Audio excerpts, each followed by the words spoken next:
So what's up? Magandang umaga sa inyong lahat mga kamanok. Okay, once again, this is Linyada ng Mamay at nandito ulit tayo upang sumagot sa mga katanungan ng ating mga subscribers na nagtatanong. So syempre sabi ko nga po sa araw-araw, pinipilit ko pong alamin, okay, sagutin ang inyong mga katanungan dahil alam ko po na sa simpleng pagsagot natin, malaki na po yung maitutulong natin sa mga nangangailangan. Especially yung mga newbie, mga baguhan, na hindi po alam kung ano ang gagawin sa kanilang mga bawat problema. Kaya po, ginawa ko itong channel natin para po ito sa inyo, sa mga newbie nangangailangan. Sa nangangailangan po, para naman sa hindi nangangailangan, hanapin nyo na lang po ang inyong mga kailangan at huwag na po dito.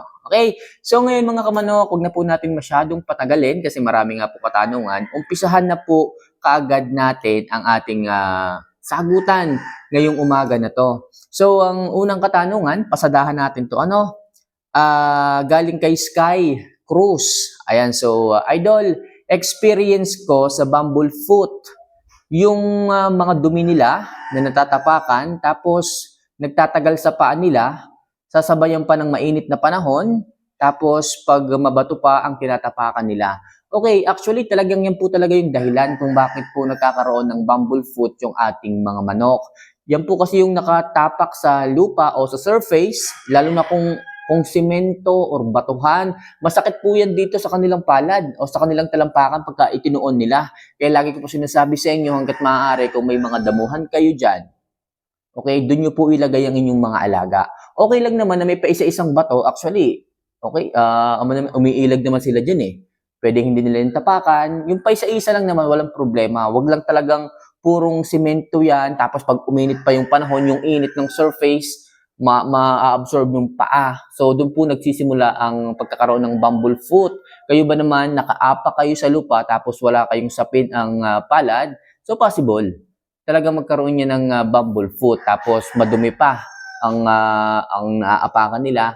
So, possible talaga. So, ugaliin po ninyo mga kamanok na sanayin ang inyong mga alaga na nasa tipi na madaming damo. Kung kaya. Pero kung wala namang damo, kahit lupa, okay na po yun. Kahit lupa, okay na po yun. So, sa ganyang paraan, makakaiwas tayo sa pagkakaroon ng Bumblefoot at talagang masakit sa ulo. Nakaka-stress po pagka yung ating mga alaga, makikita natin, pag lumalakad, parang nag-aalangan silang ituon yung kanilang paa, yung pala, namamaga yung kanilang palad.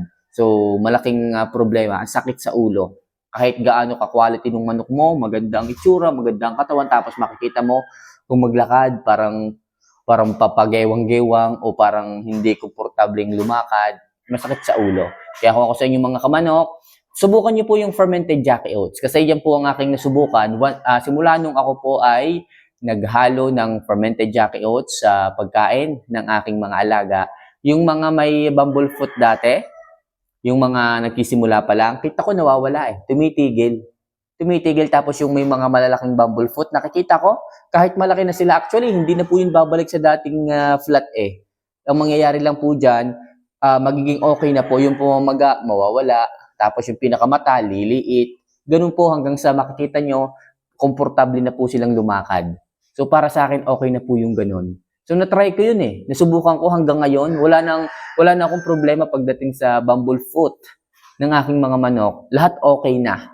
Kahit hindi ko na i-check, kita mo naman eh, pag may Bumblefoot, nahihirapan silang lumakad, nai-stress silang lumakad. Kaya mga kamanok, try nyo po yung fermented Jackie Oats na halo sa pagkain ng inyong mga manok. Marami po ang maaaring maging benepisyo ng inyong mga alaga dyan. Ako po nagsasabi sa inyo kasi na-experience ko na eh. Hindi mo ako magsasabi dito kung hindi ko pa na-experience eh.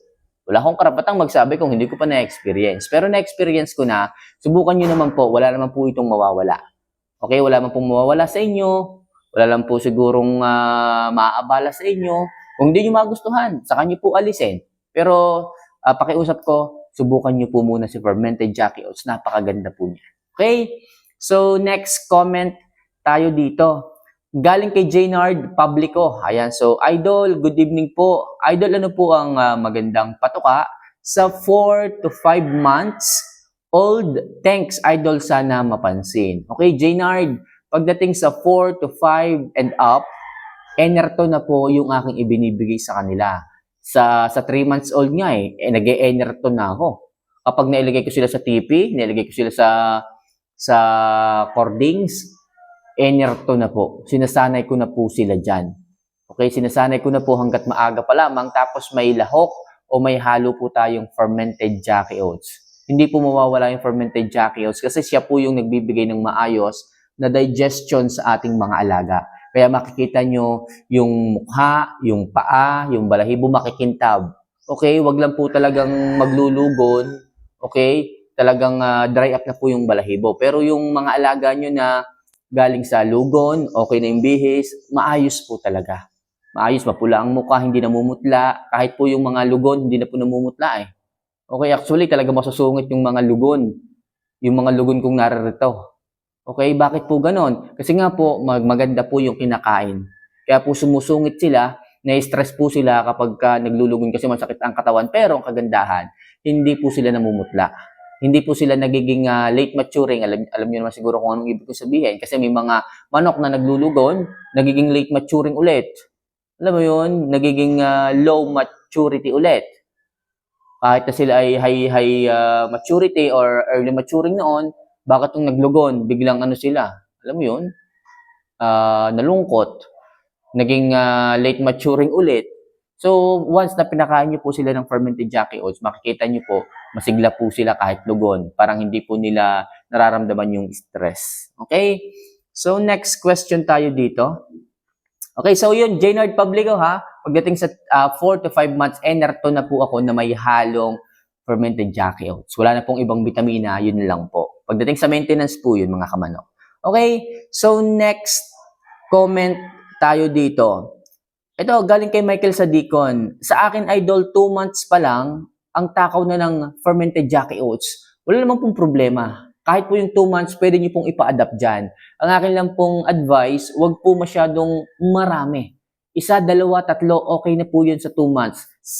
Sinasanay lang natin. Kasi baka hindi sila matunawan. Yung mga 2 months na ganyan, pag hindi natunawan, napaka-stressful po niyan. Sinasabi ko po sa inyo. Kaya hanggat maaari, tinataas ko hanggang 3 months old bago kayo magbigay. Pero wala naman pong masama as long as napapansin niyo maayos, okay po yung 2 months old, wala kayong magiging problema dyan. Okay? So, Michael Sadicon, salamat sa input mo and proceed tayo sa susunod na question dito. Alright? So, next question, galing kay Sriyim Daril. Ayan, so, matagal yan na bossing bago maging puro. Aabutin ka ng dekada dyan, bossing. Okay, actually, matagal naman po talaga. Pwede. Pwedeng umabot ng dekada, pero sobra naman yung dekada. Pero pwede po. Kung medyo madidelay yung breedings mo, halimbawa, kasi pipiliin mo dyan yung pinaka-healthy, yung pinaka-maganda, yung pinaka-magandang sukat, yung pinaka-magandang itsura.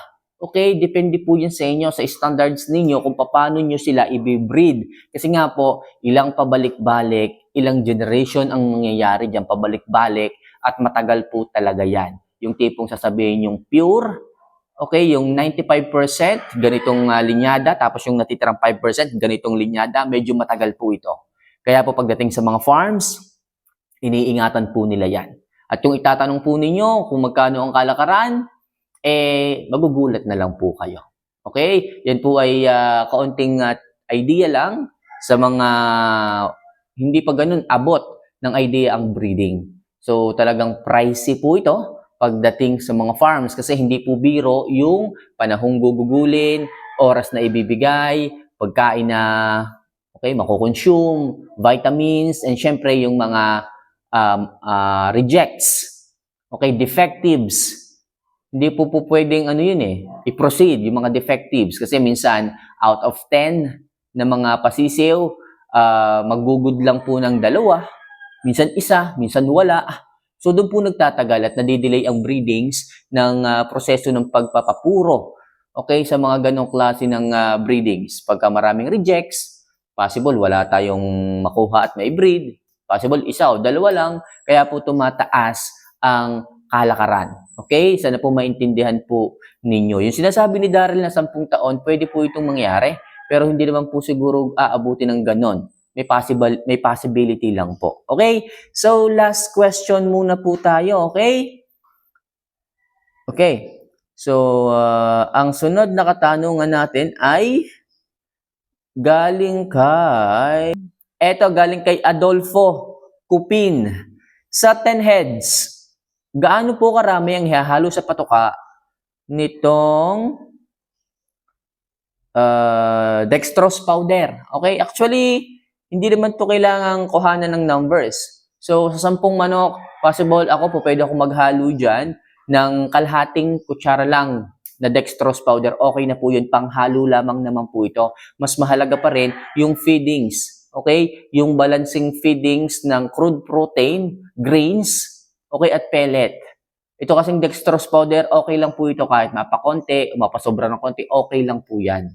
Okay? So, sa madaling sabi, ito namang si dextrose powder is pang-hydrated lang po ito. Pang-hydration po ito sa katawan ng ating mga alaga. Pag nakikita nyo po, yung kanilang mga palong medyo umiitim, so po pwede po kayong magbigay dyan. So, ibig sabihin, stress po ang nakikita nyo sa manok pagka ganon. Kulang sa inom, kulang sa tubig, kulang sa hydration. So, yun po mga kamanok. Muli, pagdating sa pagbibigay ng dextrose powder, walang sukat yan.